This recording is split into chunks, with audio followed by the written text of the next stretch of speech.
your experience as an investigator with the state attorney's office translates to running a $40 million sheriff's department? This isn't. Well, I've been with the state attorney's office for the last 2 years as an investigator. My law enforcement career began in 1996. I started with the Florida Department of Corrections in Central Florida. Was with him for about 6 years, became a sergeant. In 2002, became a municipal law enforcement officer in Dade County. Worked there for several years, been a law enforcement trainer for many years. At the agency in Dade County, I was a detective, background investigator, did all their hiring, all their training. I've worked at the Police Academy of Miami-Dade County, training officers in Miami-Dade County. For the last 4 years, I worked down in the Florida Keys at the community college here, training law enforcement officers that work here and other agencies. I worked for the Sheriff's Office in 2005. I worked several years in patrol, got promoted into the detective unit, and worked undercover narcotics for the Sheriff's Office for several years, and decided to leave to go to the State Attorney's Office in 2010. What I bring to the table, my experience and my point of view, is just different ideas, something a little bit different, and being the only candidate who's ever worked at any agency other than the Monroe County Sheriff's Office. So some of the problems that are long-term problems that have been going on here for a long time that we haven't been able to address, such as poor morale, high turnover rates, some of those other issues. I've seen how other agencies have dealt with them, and I bring fresh new ideas to how we can try to deal with them here. The Sheriff's Office does a great job here. We can do it a little bit better. We can improve. So that's what I bring to the table. Bill, if you'd been sheriff at the time and it were exclusively your call to make, would you have hired former FDLE agent Vince Weiner as a patrol deputy? No. Let me preface that. I've worked with Vince for several years. I've known him for quite a while. I personally like Vince. And I believe everyone makes mistakes and deserves a second chance to continue their career. He's had a great law enforcement career. He's been a great law enforcement leader. The problem I see with that, the hiring of Vince, is the Sheriff's Office went outside the norm. In other words, they went outside what we would do in normal circumstances in Vince's situation. When people are terminated from a law enforcement agency or separate under investigation, generally our Human Resources Department is going to tell them, wait a year, wait until FDLE reviews your certification, and let's see what happens with the certification before we hire you. Officers I know who have been terminated or separated without misconduct, without criminal charges, have been told they can't even put in an application in with the Sheriff's Office for at least 1 year. These are captains, lieutenants, high-ranking officers from other agencies with no wrongdoing. They were told not to put in an application for a year. I believe that the Sheriff's Office sidestepped these practices that are put in place. They overlooked an applicant pool of over 40 qualified applicants that didn't have criminal charges, that didn't have something, a pending suspension. So no, I wouldn't have done it, and I think it was a poor decision. Next up, Jake Brady.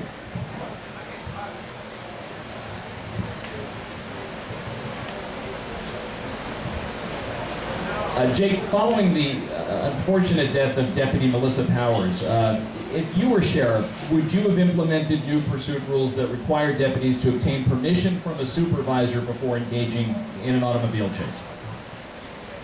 Well, first and foremost, I'd like to predicate my answer with the fact that I've been a field training officer and supervisor, supervising field training for 22 of my 24 years, and the field training supervisor in the Middle Keys for 9 years. And I actually was involved in the training process of Melissa Powers, and she was an outstanding officer. But in the particular case where Melissa lost her life, there's a perfect storm of catastrophic events that contributed to her death. And I believe that making a policy after the fact is what politicians and bureaucrats are good at doing, which is crisis management. I think that there's a lot of policies that could and should be reviewed on a regular basis to ensure the safety of all our officers and the public. And I believe that I would not have made the same decision, but I definitely would require some different procedures per se, and not actually having to ask permission to run. But we had systems in place that should have been in place a long time ago. With credit to the agency, there was videotape or in-car camera uses that we could have and should have had many, many years ago that would have notified supervisors of violating procedures on speeding, because police officers, I believe, should be held to a higher standard, and those standards should be those of the public and higher. You can't speed, we shouldn't be speeding. And in honesty, there should have been no point that she should have been running the speeds that she's running in that condition, and there should have been a mechanism in place to stop that. Thank you. All right, Jake. Tell us why you believe that with what seems to be relative limited supervisory and administrative experience in running a department this size, that these folks should believe you're the right candidate for the job. Well, first of all, the sheriff is the calm voice of the storm, the person that you put your trust in, and he becomes the administrator, but he has to be the person that the workers love, admire, and respect, and can carry out the duties faithfully that they're asked to do. I've been a person in that place, working side by side with the troops, and in fact I've trained over 200 officers over my career. Either I have trained or the people I have trained have trained. And when we talk about budgeting, which you may hear one of the other candidates to talk about their budget experience, financing experience, negotiating experience, arbitration experience, I have all those and more as a parent of 4 children. Anyone with children knows that you have to master the art of all those to successfully raise a family. I've done that. I have an empty nest, and I'm living my life the way I like best now. And my 2 adult children are in the law enforcement area. I think that says a lot about what I've accomplished in my life. My daughter is here with me. She's just graduated college as a nurse. And what I bring is the parenting perspective. We have we have lawyers, finance managers, the people that do the budget. Some of them are actually here tonight. We have an attorney here with the agency, and there's several finance people that actually do that job. The sheriff just reviews it and makes sure that the proper monetary balance between what we have and what we don't have is being properly spent and utilized. That's what I promise you as the next sheriff I will do. And I'm the only self-financed candidate in the race, and I have no strings attached to me. I'm not a puppet on a string, so you can count on the fact that I'll always do the right thing for each and every one of you as a voter. Thank you.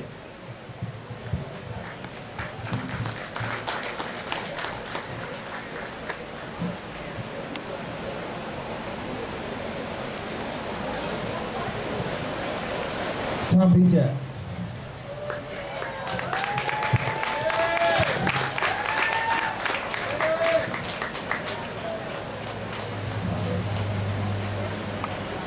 I lost my notes. I'm losing myself. Here we go. All right. Tom, we want to know what prompted you to take early retirement. Seeing that I'm not a politician, all this is new to me, okay? When you politic, it takes a lot of your time. There's phone calls, there's people to meet, there's meetings all hours of the time of the day. And being a road officer, I'm at my supervisor's discretion on whether I get that time off or not. I didn't have any issues while I was working. As the campaign was heating up, I chose to go ahead and take the retirement. Louder? That better? All right, I chose to take the retirement to go after the political side 100%. It also opened up my ability to say what I thought was right and what was wrong. And it also gives me an opportunity to openly speak to people without having to look over my shoulder or being followed. Tom, would you change the culture within the sheriff's office to encourage deputies to speak up if they see something wrong, and if so, how would you do it? First off, I believe the sheriff's office, starting with the sheriff, including everybody down the ranks, should be approachable. I did a walk from the 106 to Key West. I met with several businesses. We're not approachable. We're not getting in the community. They also mentioned that the upper echelon, the sheriff, the undersheriff, did not leave the office of Key West to go to the upper keys. Several people told me that if you're elected sheriff, we won't see you for the next 4 years. And I told them I disagreed with them. As far as indiscretions, I want an open door policy. I want people to come forward and I want to address it.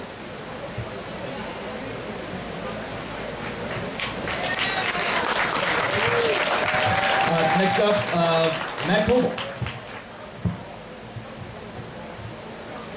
Matt, have you experienced any type of retribution since you declared your intent to run for sheriff's seat? Well, I believe I have. I was involved in something, and it was a case where if it was handled normally, it wouldn't have been anything, but they made it a bigger case because there were several people involved in it, and everything was put onto my shoulders, and they told me in the beginning that it was going to be nothing, and once my name was put in for sheriff, it changed from nothing to a higher discipline that they wanted to do. And I did fight it through the system, and I took it as far as I could take it, and they changed the discipline to a lower discipline, I think to prevent me from going to arbitration. All right, Matt, we're going to follow up with pretty much the same question we just gave Tom. What would be your plans to change the culture within the sheriff's department so that everybody is on a level playing field at all times?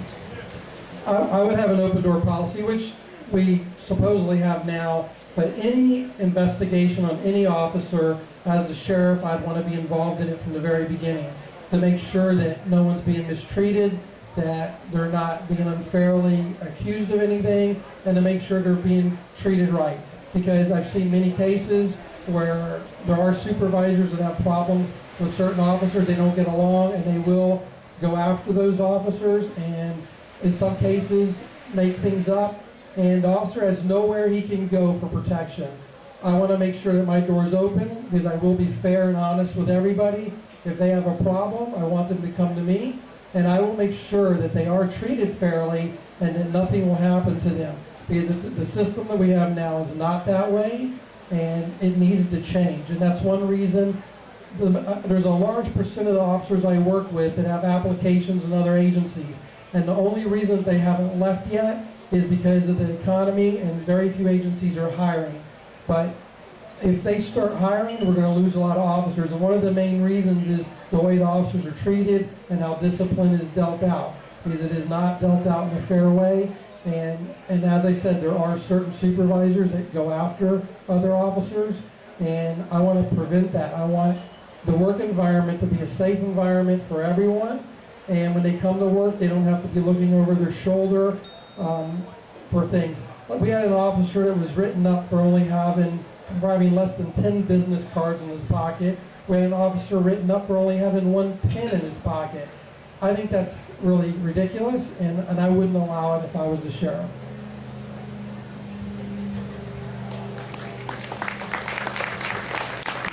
Thank you so much. Next is Rick Ramsey.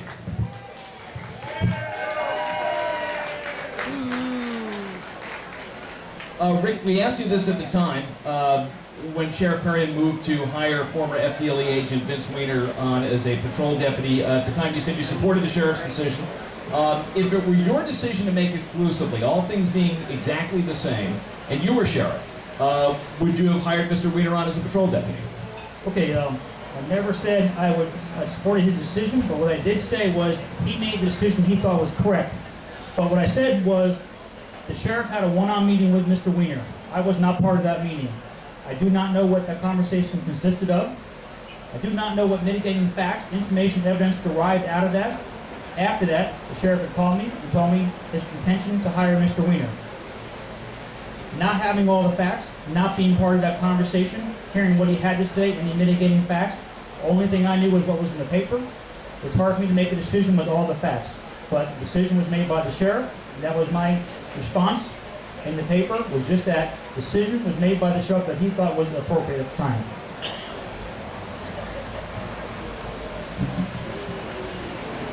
There's been some criticism lately of your candidate donation list. Do you believe that your exception of donations from folks who do business with the Sheriff's Department creates a conflict for you, and is it acceptable in the grand scheme of things? Okay, I have been very fortunate to have people contribute to my campaign account. I've had, I think, 740 people that have contributed. I'm blessed. The people who have contributed, I believe, are all no issues, non-conflict of interest. I have had money that was sent to me, or people that wanted to give money that I felt was a conflict of interest. In those cases, I did not accept money from people that I thought there was a conflict of interest. There are people that either have had, do have, or may even have business with the Sheriff's Office. But I've been in the law enforcement field for 25 years, in corrections and law enforcement. I'm in the business. I know people from every part of this organization, from jail to patrol, other stuff, people that are my personal friends, I consider friends, that I associate with. Any donations came from persons as an individual, not from corporations or companies which are doing active business with the Sheriff's Office. Gentlemen, thank you. Your candidates for sheriff, Tom Petak, Matt Coble, Rick Ramsey, Jake Brady, and Bill Grove. Gentlemen, thanks again.